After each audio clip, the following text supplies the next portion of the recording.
Good afternoon.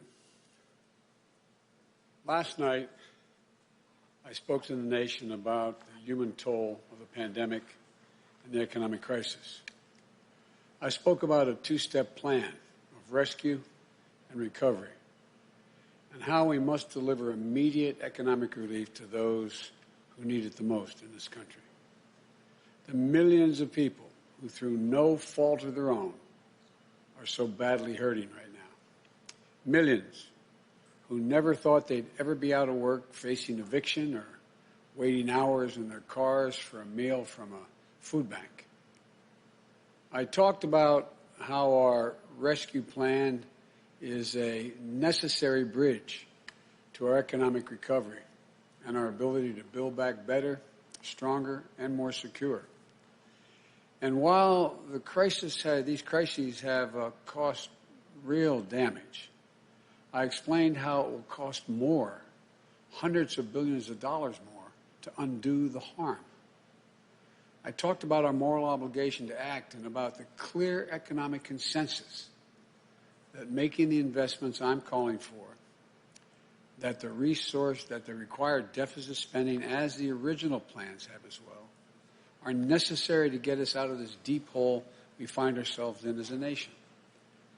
I also talked about our seriousness of purpose, our clear plan with transparency and accountability, and why our call for unity is equally necessary. Unity is not some pie-in-the-sky dream. It's a practical step to getting things done. We didn't get into all of this overnight. We won't get out of it overnight either. But we will get through it, and we'll get through it together. And today, I'd like to talk more about what that means in sparing no effort. I mean sparing no effort to get Americans vaccinated. Vice President Harris and I, we just received a briefing from our COVID team. Truthfully, we remain in a very dark winter. Infection rates are up 34%. More people are being hospitalized because of COVID than ever before. We're up to between 3,000 and 4,000 deaths per day as we approach a grim milestone of 400,000 deaths in America. That's staggering, to state the obvious. I know the pain that so many of you are experiencing right now, starting by sitting down for breakfast this morning and staring at an empty chair around the kitchen table where a loved one used to sit, laugh, talk about how you love one another. I know the frustration that we're all feeling. Almost a year later, we're still far from back to normal. The honest truth is this: things will get worse before they get better. I told you I'll always level with you. You know, and the policy changes that we're going to be making are going to take time to show up in the COVID statistics. And they're not just statistics, it's people's lives. People getting infected today don't show up in case counts for weeks. Those who perish from this disease die weeks after exposure. So it will take time. But I know there are things we can do, and we can do them now. For example, the vaccines offer so much hope. And we're grateful for the scientists and researchers and everyone who participated in the clinical trials. We're grateful for the integrity of the process, the rigorous review and testing that's led to millions of people around the world already being vaccinated safely. But the vaccine rollout in the United States has been a dismal failure thus far. And in today's briefing, we discussed 5 things we'll do in an attempt to turn things around. 5 things to turn frustration into motivation. 5 things to help us meet our goal of 100 million shots by the end of our first 100 days in office. Some wonder if we're reaching too far for that goal. Is it achievable? It's a legitimate question to ask. Let me be clear. I'm convinced we can get it done. And this is a time to set big goals, to pursue them with courage and conviction, because the health of the nation is literally at stake. First, we will immediately work with states to open up vaccinations to more priority groups. The process of establishing priority groups is driven by science, but the problem is the implementation has been too rigid and confusing. If you were to ask most people today, they couldn't tell you who exactly is getting vaccinated. What they do know is there are tens of millions of doses of vaccine sitting unused in freezers around the country, while people who want and need the vaccine can't get it. We'll fix the problem by encouraging states to allow more people to get vaccinated beyond healthcare workers and move through those groups as quickly as they think we can. That includes anyone 65 years or older, a population that has accounted for over 80% of the deaths to date. 80% of the deaths to date. We also have to continue vaccinating frontline essential workers like educators, first responders, grocery store workers, etc. It won't mean that everyone in this group will get vaccinated immediately, as the supply is not where it needs to be. But it will mean that vaccines become available. As they become available, they'll reach more people who need them. We'll reach out and get the vaccine used. The second thing we're going to change, if we're getting more people vaccinated, then we need more vaccination sites. That's where we're going to harness the full resources of the federal government to establish thousands of community vaccination centers. On my first day in office, I'll instruct the Federal Emergency Management Agency, FEMA, to begin setting up the first of these centers. By the end of our first month in office, we will have 100 federally supported centers across the nation that will ultimately vaccinate millions of people. Think of the places that are convenient and accessible: school gymnasiums, sports stadiums, community centers. We've already had productive conversations with bipartisan groups of county officials, mayors, governors, tribal leaders, leaders of the private sector, who shared their ideas with us about this effort. And as we build them, we're going to make sure it's done equitably. We're going to make sure there are vaccination centers in communities hit hardest by the pandemic, in Black and Latino communities and rural communities as well.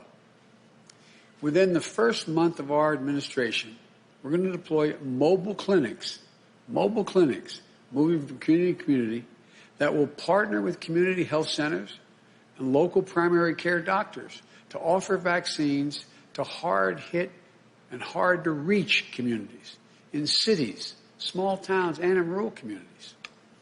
And to staff up these centers, we will mobilize thousands of clinical and non-clinical professionals.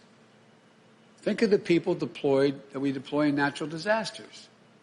Experts from the Federal Emergency Management Agency, from FEMA, and the Center of Disease Control, our Public Health Service Commission Corps, our military medical personnel, our first responders. Additionally, we're going to expand the pool of medical professionals, including retired healthcare workers, who can administer the vaccine and to ensure we have enough vaccinators to meet the nation's needs as we ramp this up. And as governors of both parties have asked, our administration will reimburse states 100% when their National Guard is deployed in the fight against COVID. We'll provide resources to help states cover the cost of personnel, vaccinators, administrative staff, as well as supplies like dry ice and laptops and protective equipment. The third change we're going to make is we're going to fully activate the pharmacies across the country to get the vaccination into more arms as quickly as possible. Millions of Americans now turn to their local pharmacies every day for their medicines, flu shots, and much more. We're going to immediately start new major efforts, working directly with both independent and chain pharmacies to get Americans vaccinated. This program will expand beyond access in neighborhoods across the country, so that you can make an appointment and get your shot, conveniently show up at a particular time, and get it done quickly. The fourth thing we're going to do is we're going to use the full strength of the federal government to ramp up supply of the vaccines. As I said before, we'll use the Defense Production Act to work with private industry to accelerate the making of materials needed to supply and administer the vaccine, from the tubes and syringes to protective equipment. And I've already asked the team, and we have identified the suppliers who are prepared to work with our teams, and we're going to work with their teams. Not someday we're going to go do this. When I say we're going to invoke the Defense Production Act, I said, go out, even though we don't have the authority now, go out and identify those companies that are prepared and will be able to do what we're going to ask. As we made clear earlier this month, the Trump administration's policy of holding back close to half the supply of the vaccines available did not make sense. Our administration will release the vast majority of the vaccines when they are available, so more people can get vaccinated quickly while still retaining a small reserve for any unseen shortage or delays. But let me be clear. We are not changing the FDA's recommendation and its recommended dosing schedules. We believe it's critical that everyone should get 2 doses within the FDA recommended time frame. So we're not doing away with that availability. Fifth, we will always be honest and transparent about where we stand, both the good news as well as the bad. We're going to make sure state and local officials know how much supply they'll be getting and when they can expect to get it so they can plan. Right now we're hearing that they can't plan because they don't know how much supply of vaccines they can expect at what time frame. That stops when we're in office. We're also promised to provide regular updates to you, the American people, on our progress and our goals. We will be, I promise you, transparent about the decisions we are making and why we're making the decisions. You're entitled to know. Our administration will lead with science and scientists, with the Center for Disease Control, the National Institute of Health, that will be free and totally free from political influence. A Surgeon General who's independent and speaks directly to the American people. The FDA, whose decisions are based on science and science alone, speaking directly to you.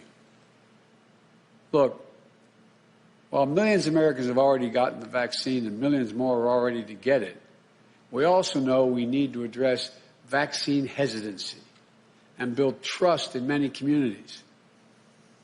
We know that's the case, for example, in Black, Latino, and Native American communities. People who have not always been treated with dignity and honesty they deserve by the federal government and the scientific community throughout our history.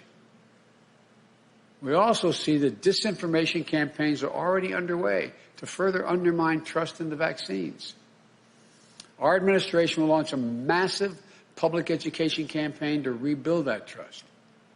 We'll help people understand what science tells us, that the vaccines help reduce the risk of COVID infections and can better safeguard our health and the health of our families and our communities.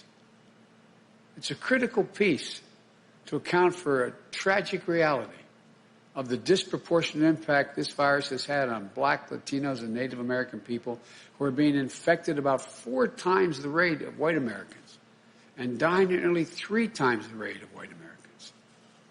This is unacceptable. It's unconscionable. Equity is central to our COVID response. And the Vice President and I commit to making sure communities of color and rural neighborhoods, those living with disabilities and seniors, are not left behind in our vaccination plans. Look, our plan is as clear as it is bold. Get more people vaccinated for free. Create more places for them to get vaccinated. Mobilize more medical teams to get the shots in people's arms. Increase supply and get it out the door as soon as possible. This will be one of the most challenging operational efforts ever undertaken by our country. But you have my word that we will manage the hell out of this operation. But as I said last night, we need funding from Congress to make this happen. And I'm optimistic. I'm convinced the American people are ready to spare no effort and no expense to get this done. All these steps will take some time. It may take many months to get where we need to be. There will be stumbles. And yes, I know so much has already been asked of you. And when we're sworn in next week, we're going to ask you to keep the faith and keep following what we know works. One of our 100-day challenges is to mask up everyone. The day we're inaugurated, I'm going to ask you to mask up for the next 100 days. This is not a political issue. And I will issue an executive order to require masks where I have the authority to do that. For federal workers, in federal property, on interstate travel, like trains and planes. We'll also be working with mayors and governors in red states and blue states and ask them to require masking up in their cities and their states. Look, I hope we now know this is not a political issue. This is about saving lives. I know it's become a partisan issue, but what a stupid, stupid thing for it to happen. This is a patriotic act. We're asking you. We're in a war with this virus. And experts saying have shown that wearing a mask from now until April will save as many as 50,000 lives. Quite frankly, it was shocking to see members of the Congress, while the Capitol was under siege by a deadly mob of thugs, refusing to wear a mask while they were in secure locations. I'm so proud of my congresswoman right here in the state of Delaware, Lisa Brunt Rochester, trying to hand out masks while people are lying on the floor, huddled up, and a Republican colleague refusing to put them on. What the hell's the matter with them? It's time to grow up. Result? At least 4 members of Congress to date, including a cancer survivor, now have COVID-19 who were in those rooms. For God's sake, wear a mask, if not for yourself, for your loved ones, for your country. These are real matters of life and death. We need you to stick with hand washing, social distancing, and avoid indoor gatherings with people outside your own household. We'll be a partner to the states and cities, so where things are working, we'll help do more of the good work. And when things can improve, we'll bring more resources to bear to get folks tested and vaccinated. I promise you, we're going to work closely with nonprofits and with the private sector, who we know all want to partner with us in this effort. The more people we vaccinate, and the faster we do it, the sooner we can put this pandemic behind us. And the sooner we can build our economy back better and get back to our lives and to our loved ones. As we're seeing during this pandemic, we can't solve our problems as a divided nation. The only way we come through this is if we come through together. As Americans, fellow Americans, and as the United States of America. Vice President-elect Harris and I ran on that vision. And starting at noon on Wednesday, that's exactly how we're going to govern and ask for your help. God bless you all and keep you safe, and may God protect our troops. Thank you. Mr. President, do you feel safe about Wednesday based on the intelligence that you've seen? Yes.